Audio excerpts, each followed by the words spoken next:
Good evening, everybody. Brian Neubert here from goldenblack.com here at home following Purdue's, what was the score? 63 to 58 first round loss to Fairleigh Dickinson at the NCAA Tournament. A dubious bit of history for Purdue, who becomes the second number one seed to ever lose to a 16 seed. Now, 3 years in a row, Purdue has lost to a double digit seed in the NCAA Tournament. And much to your joy, I'm here to talk about it for the next few minutes. Thank you to the Purdue Union Club Hotel once again for all your support throughout this season and every season. We appreciate it very much. And with that said, I will get on with it.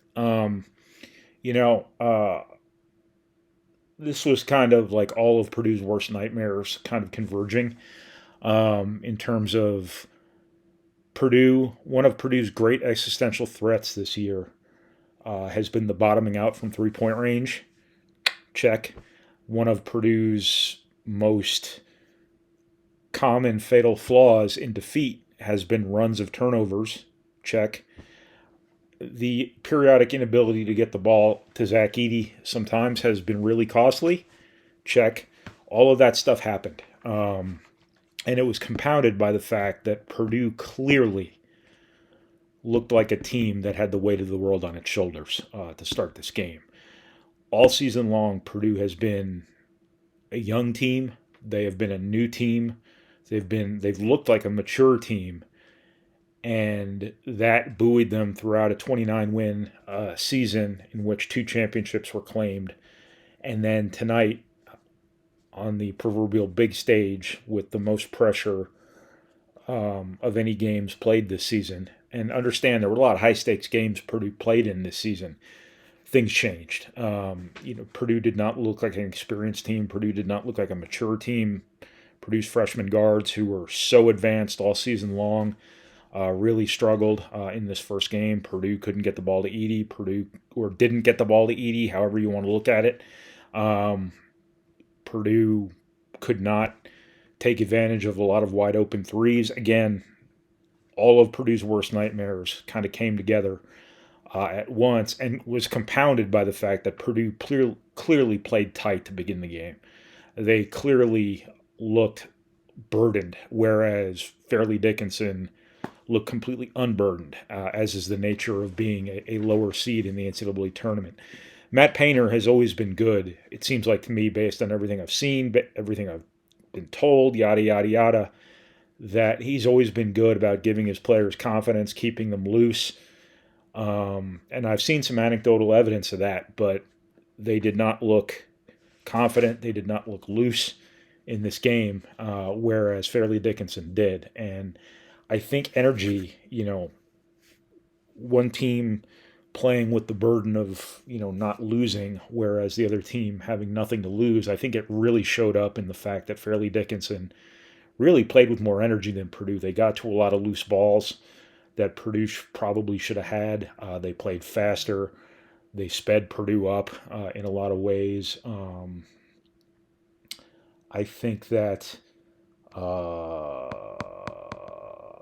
they got a lot of bounces also. Such is the nature of the NCAA tournament, too. The team that gets some of the lucky breaks gets some of the bounces. And with that said, you make your own luck. You make your own bounces sometimes, but in the second half alone, I think Fairleigh Dickinson had 2 possessions that bounced off Purdue's faces. One off of Brandon Newman, in which he turned his head before the ball got there on a pass. The other one being a classic Ross-Ade's head is too close to the rim rebound that went off his face and out of bounds to FDU. I can't remember if they scored off that one. The Newman turnover was a pick 6 for an end one in a game that you essentially lost by 3 points before those last couple free throws. So a lot of that stuff went Fairleigh Dickinson's way. Purdue bears some responsibility for that. But looking at the box score, the garbage points column is always telling. 15 points off turnovers for FDU, and that's largely, Braden Smith commits 7 turnovers in his first NCAA tournament game. Fletcher Lawyer had 3. That's 10 between your 2 freshman guards. Obviously, Braden Smith has the ball in his hands more than anyone else. 7 is a lot. as you're aware. And that's kind of the nature of living and dying by freshman guards. No matter how good and how consistent and how mature they are, at the end of the day, you still are what your classification says you are. And this has been a season of new experiences for everyone on this team, and this was yet another one. And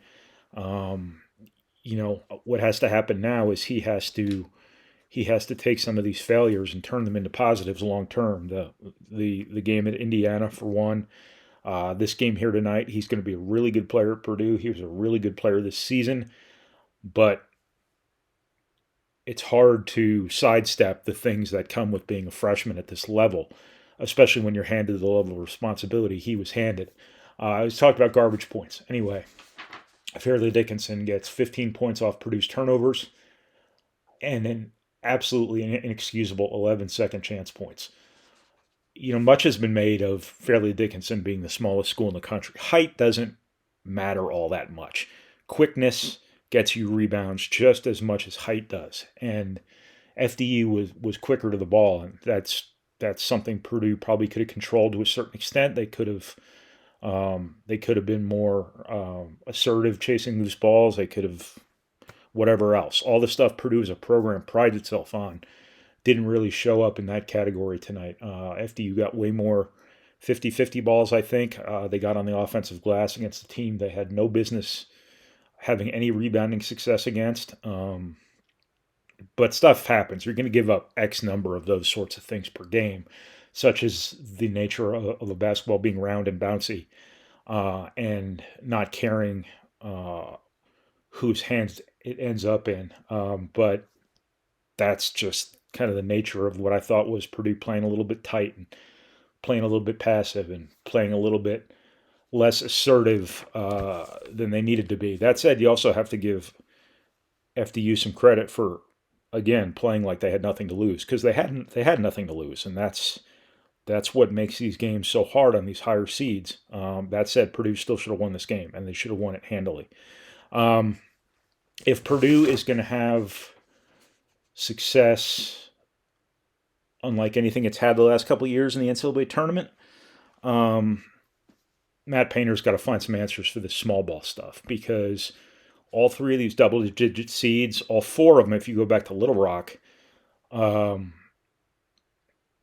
is just classic.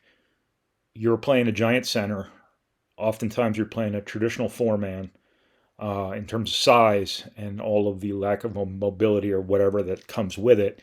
And you're playing all these little guards and these undersized forwards from these mid-majors and low majors, and you're playing these guys who can shoot. And that's what did them in against Little Rock. That's what did them in against North Texas. That's one of the many things that did them in against St. Peter's, and that is largely what did them in tonight against Fairleigh Dickinson. Fairleigh Dickinson didn't make a ton of threes, but they broke Purdue down off the dribble left and right, and the stat of the game is FDU getting 24 points in the paint. That is not cool if you're looking at this from Purdue's perspective, and that's where the game was lost for Purdue. Their inability to keep the ball out of the paint, keep the ball away from the rim, really, really was how FDU won this game. They got to find answers to this. What those answers are, I have no idea. I don't think you abandon your model that just won you 2 Big Ten championships in 29 games and so many games the years prior to this in the regular season with this in mind, but maybe having a little more adaptability from a lineups perspective, whatever it might be. I don't know. I don't think you play zone because I don't think you'd be good at it.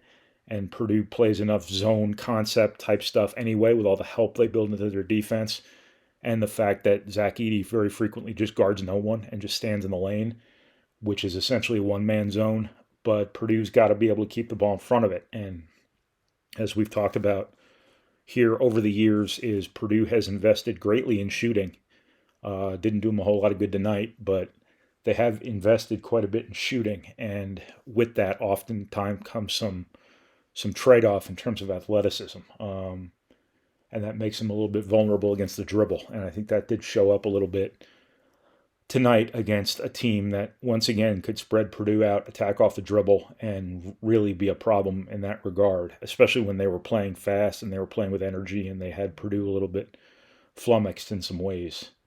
Flummoxed. It's the first time I've ever used that word in my life. It's a special occasion, I guess. So Purdue's got to find some answers there because when you're a higher seed, you're going to keep running into these lower seeds, and you're going to keep running into the same stuff because these lower seeded teams don't play traditional size because they don't have it. So first things first, you got to get out of that first game. And to do that, I think you're going to have to be able to match up a little bit better with some of these smaller teams that are more like the teams you play in non-conference play, only better, much better actually.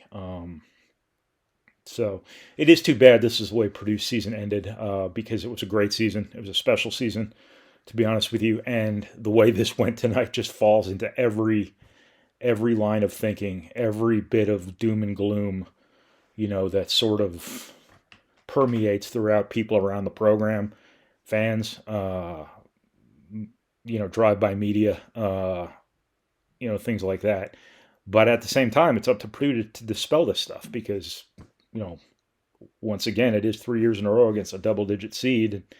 The 1 year you almost made the Final Four, should have made the Final Four, was a year you didn't play with a gigantic center. So I think style of play, there's some questions to be, answered there by Purdue. But also, I think Purdue's players just need to, you are always vulnerable to the bottoming out from three, and that's the nature of the three-pointer.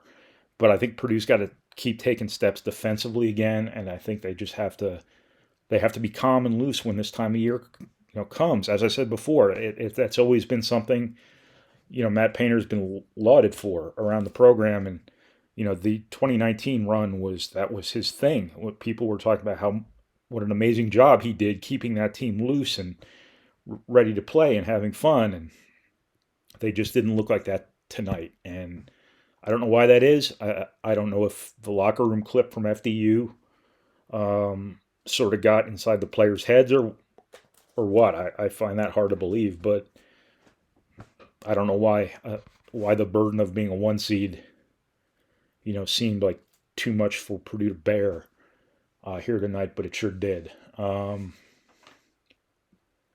else do I want to talk about? So that's kind of what I got from this loss to my hometown adjacent Fairleigh Dickinson, which is one town over from where I grew up in Teaneck, New Jersey. I did want to take one last opportunity to thank Mike Carmen publicly for stepping in for me a couple months ago. He did us a huge favor. He saved us, to be honest with you, when my situation arose. I can tell you personally that it made my situation so much easier knowing I was handing off to somebody capable, somebody more than capable. And I just can't voice my appreciation to him enough. I hope you were all nice to him. But just thank you so much to him. And hopefully I will be back next year. Looking forward to being the guy who covers next year's team. I'm guaranteed nothing right now, but I do look forward to being the guy who is there in October, covering that first practice and then covering the next season. We will see what that season looks like. Obviously, there's a lot of questions here in the offseason to come, starting with what number 15 is going to do. I'm not talking about Drew Brees. So we'll kind of see. But Purdue had a great season. They had an awful game tonight, an atrocious game, a history-making loss to Fairleigh Dickinson that will go down in infamy. And unfortunately for Purdue, the reality is it will stain the memories of this season. But, Purdue deserves better. Matt Painter deserves better, but I can tell you better than anybody that deserves got nothing to do with it. So that's kind of what I got. So thank you once again to the Purdue Union Club Hotel for your support. We appreciate it as always. I will talk to you guys again somewhere down the line. I don't know when, but thank you for watching. Thank you for reading. Thank you for listening. And thank you for processing our materials, however it is you process our materials. and I hope everyone has a good weekend. I hope the game did not spoil all your weekends. So, thanks, everybody.